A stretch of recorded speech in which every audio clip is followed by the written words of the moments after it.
Donc après avoir dans la vue précédente comment créer un formulaire en utilisant le moteur de Vue-Raiser, nous avons utilisé le help HTML pour générer du code HTML associé aux différents éléments d'un formulaire, que ce soit les labels, les zones de texte, les radio-boutons, les cases à cocher. Donc là, nous avons créé un formulaire. Nous avons créé aussi une select, d'accord. Nous avons dit que nous devrions dans cette vidéo, Inch'Allah, afficher la liste des groupes qui se trouvent dans la base de données, dans cette select. Nous avons dans la vidéo précédente créé un objet option. J'ai dit pour alimenter un select, pour ajouter les options d'un select, nous passons par ce qu'on appelle un objet de type liste de select list item. En fait,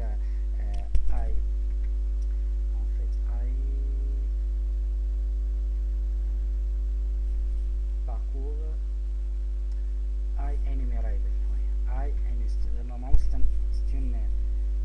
c'est une collection, d'accord. Donc c'est un objet qu'on peut parcourir, d'accord.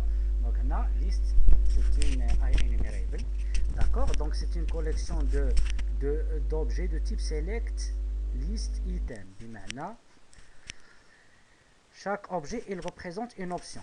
Nous avons, pour éviter une exception dans la vidéo précédente, créé une liste d'options vides que nous avons ajoutée, associée dans le constructeur, que nous avons injecté via constructeur dans notre liste.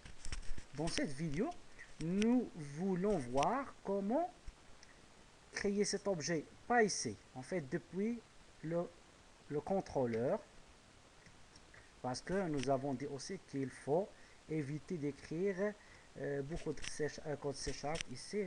Je ne veux pas écrire des codes qui accèdent à la base de données depuis la vue, parce que la vue doit se focaliser principalement sur l'affichage et la présentation des données.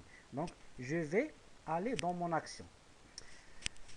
Pour rappel, l'action insérée, il se présente sous deux formes, en mode get et en mode post. Pour le get, elle sera exécutée lorsque l'utilisateur veut accéder à la page d'insertion via le lien. Par exemple, la version post, elle sera exécutée lorsque l'utilisateur saisit les informations dans le formulaire et clique sur le bouton Submit, envoyer. Donc, nous avons vu ça dans la vidéo précédente. Maintenant, qu'est-ce que je veux? Je veux envoyer la liste des groupes à la vue insérée pour qu'elle soit ajoutée dans la liste déroulante Select Group comme des options. Pour ce faire, je vais utiliser ce qu'on appelle le contexte de base de données. Je l'appelle TP égale new. Nous avons déjà parlé de ça. Nous travaillons avec l'approche Database First. Nous avons généré notre modèle. Maintenant, qu'est-ce que je vais faire? Je vais passer la liste des options via soit ViewBag, soit ViewData. Donc, peu importe, c'est la même chose. Je vais utiliser par exemple ViewBag.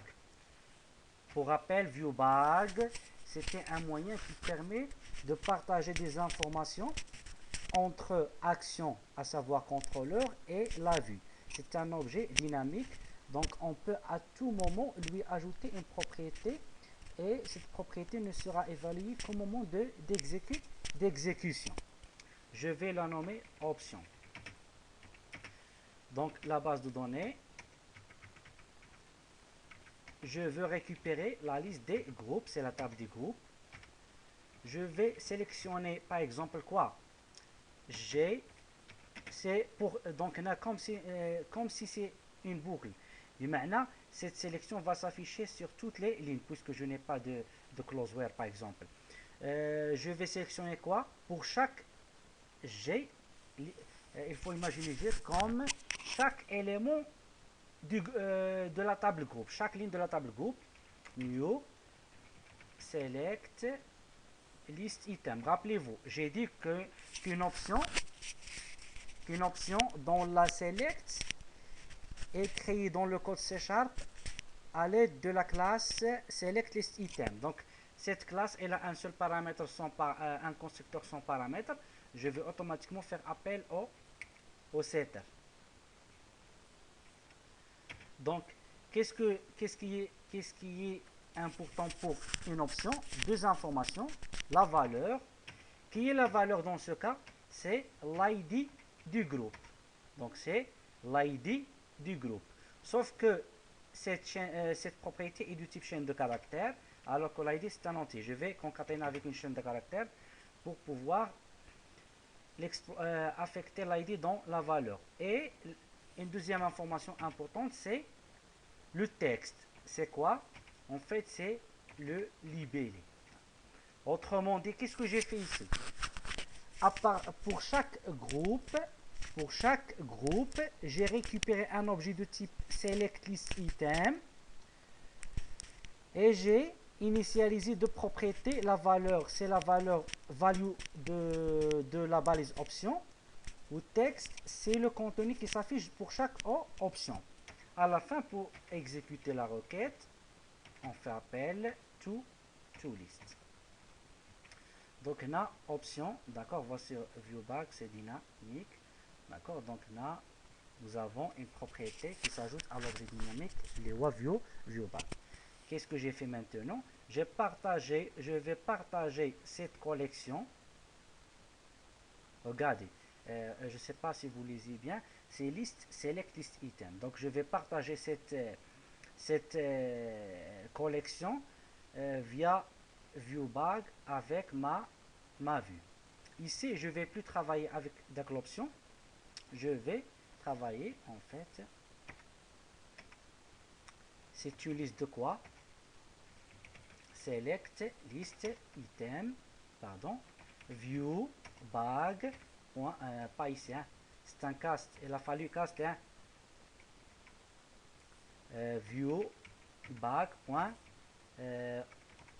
je l'ai appelé option. Il faut caster, hein. Si on ne caste pas, il va te dire que cet argument ne correspond pas au type de paramètre. Regardez. Il va nous dire, normalement, il va nous dire que, voilà. Donc, on a de représente, donc on a, il y a un problème.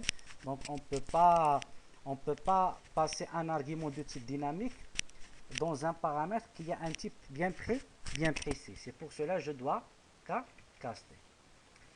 J'ai fait des modifications dans l'action, donc dans le code C#. Je vais arrêter mon serveur.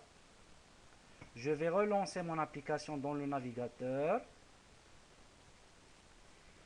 Et je vais consulter la page. Regardez, maintenant, j'ai la liste des groupes. Si on va dans le code HTML, voilà la select. Donc, il y a option. Ça, on l'a mis directement dans ce qu'on appelle la vue. Donc, l'argument, le troisième argument qui était une chaîne de caractères. Et maintenant, nous avons les options. Chaque option correspond à un groupe dans ce qu'on appelle dans la base de données. Pour vous rappeler, je vais aller à la base de données.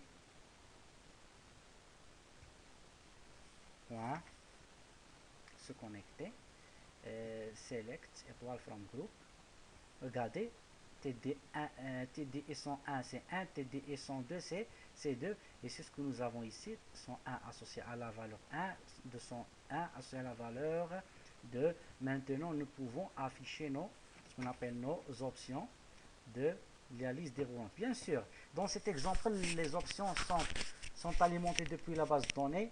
Donc, il y a plusieurs cas. L'important, ce qu'il faut retenir dans tout ça, c'est que pour avoir une liste d'options pour la drop-down list, la select générée par le helper HTML, il faut avoir une collection de select list item. J'espère que c'était clair. Merci pour votre attention. À la prochaine vidéo, Inch'Allah.